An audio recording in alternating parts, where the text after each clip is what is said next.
Welcome to another edition of Sound Chat with Irish and Chin. Interviewing some of the legends, Kingston, Jamaica, in the Garrison. Strictly sound system culture, living legend in the sound clash world. Original Joe Lickshot, Jimmy Metro, the owner of Metro Media. Man himself, Cutty Ranks. Here we go, girl. No one time gone, it was Miss Olive.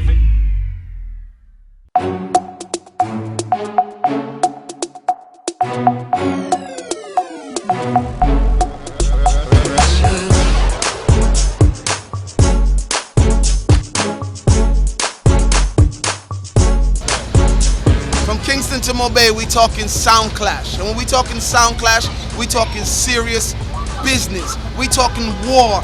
We talking about where it all created. It's your boy Chin. I'm here chilling in the heart of Brooklyn, Flatbush and Church, and we vibing. As promised, we getting down to the nitty gritty, where the whole clash thing started, where it was molded. Some of you think that sound clash, there was only a sound clash culture in Jamaica. But today you will learn that there was a culture outside of Jamaica, the US culture, and I'm gonna interview one of the men them who put it on the map in North America. Today I'm vibing with Stero Fish from the legendary LP sound system. We're here in the heart, Brooklyn, Flatbush and Church. And we're just from the Mecca.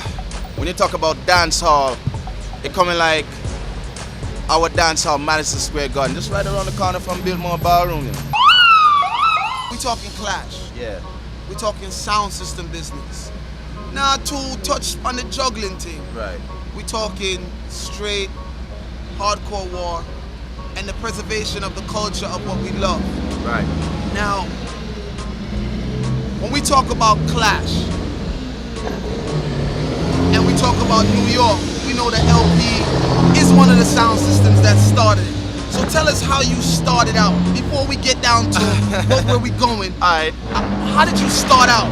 Well, my career, my history, as a young boy growing up in my mom's house, you know, I used to play reggae music on a little turntable. When you open it up, you have the speaker in the top and plug it in and, you know, listen to steady rock, you know, Ram Goat Liver music and all those things, and Pluto, you know, and Duppy and a Gunman, them type of music, Mentor and them playing this music. Didn't even know it was reggae. But as years progressed, in the 80s, it got very popular, and started to listen to some music and didn't really too understand it, but I just like it and started to get more into it. First I was hip hop, totally hip hop. In 1979, growing up with 8th Wonder, Rapper's Delight, you know, those guys, Melly Mel, the Furious Five, you know, listening to rap when rap originally just came out. I was a rap dude, hip hop to the bone. But we all know if there wasn't no reggae, there wasn't be no hip hop. So it evolved, and I love the reggae music. I'll never forget listening to Shine It, 1986, that album. Rough and rugged. You know what I'm saying? And sit down and try to learn the lyrics and repeat the lyrics and go on and we love it. See me I say?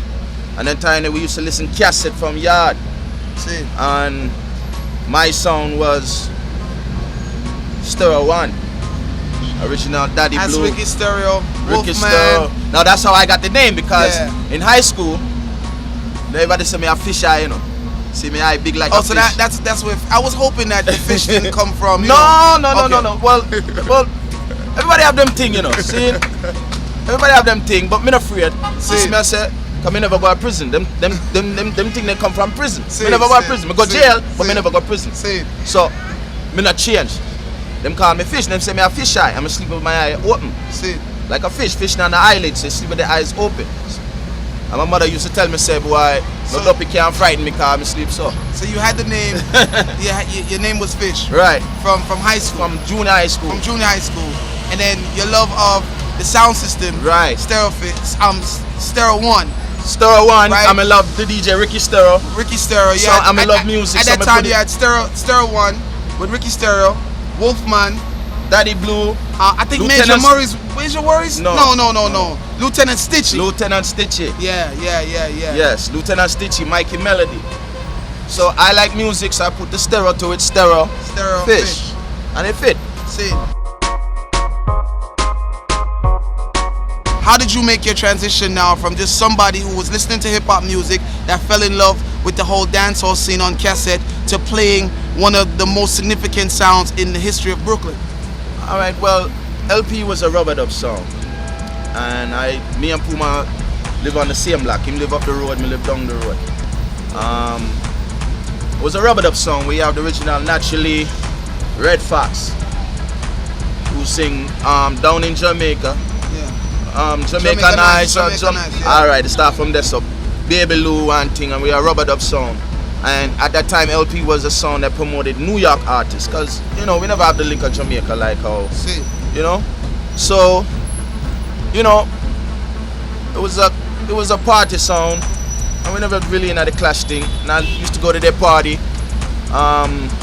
place called Van Dyke's, a club named Van Dyke's, where nothing even know about, right on 31st and Clarendon Road. When LP I play gunshot of fire, boom bang. And this is before you started playing LP? That's before I play LP. Okay. Used to follow the song. And like I said, Puma teach me how to select and how to play and learn certain tune and to the artists, and we are rolling. As you start off like all song, lift backs and move backs and help string up the song. So you was more like and most people think this is degrading, but the term boxman, but it's definitely not degrading. Most of the stars of the sound system culture started on sound systems by lifting speaker box. Pay the you know dues, what I mean? baby. And it was a way to, in the earlier days, to pay dues. Yeah. You mean? To give you a prime example, Materan was a box boy on Inner City. And a lot of people don't know that. He doesn't like to admit it, but when he's around people who he has to admit it to, he will. You know what I mean? You have to start somewhere. So you started as a boxman on LP. Yes, man. And your role was pretty much going to the dance early. Here's the point, You couldn't DJ on the song unless you move back, Exactly. I wanted to sing. I didn't want DJ because. So at that time you wasn't even a selector. No, you wanted to be an Yes, artist. I wanted to be the DJ at that time. I rubber dub, We are rubber dub song, Okay. And to see man grab the mic and DJ and make crowd of people move, the power of the microphone, that. Okay. Me want to sing like naturally, And you couldn't touch the mic unless you move sound. So how did it come about then that you moved from that quest to be an artist to becoming a selector? Well, I tell you this. They had a party. I never forget, Africa House, right on Bedford and Snyder, right us up on the corner. Africa House. Yeah. And we are clash against Afrique. And at the time, they had the MC named Super Dan on LP Sound. Go to jail. Get locked up. So pressure reach LP now. They need an MC. Clash go on. And we are clans against Afrique, and at that time Afrique was top sound and top sound, And we are talking about before Twitch, before Slick. This was just Crazy Richie, Jagger B, Claude. And Claude. Right. And Puma say, yo, we need an MC man. And trust me, listening to the cassettes, I'm nervous, me a little boy, So you was already schooled by the cassettes of the sound systems in Jamaica. So let's stray from the argument a little bit.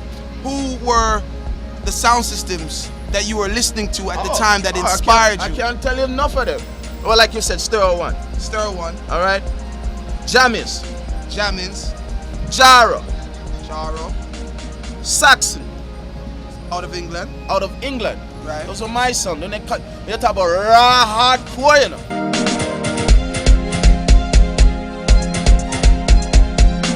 So now we fast forward back to that night, 1991.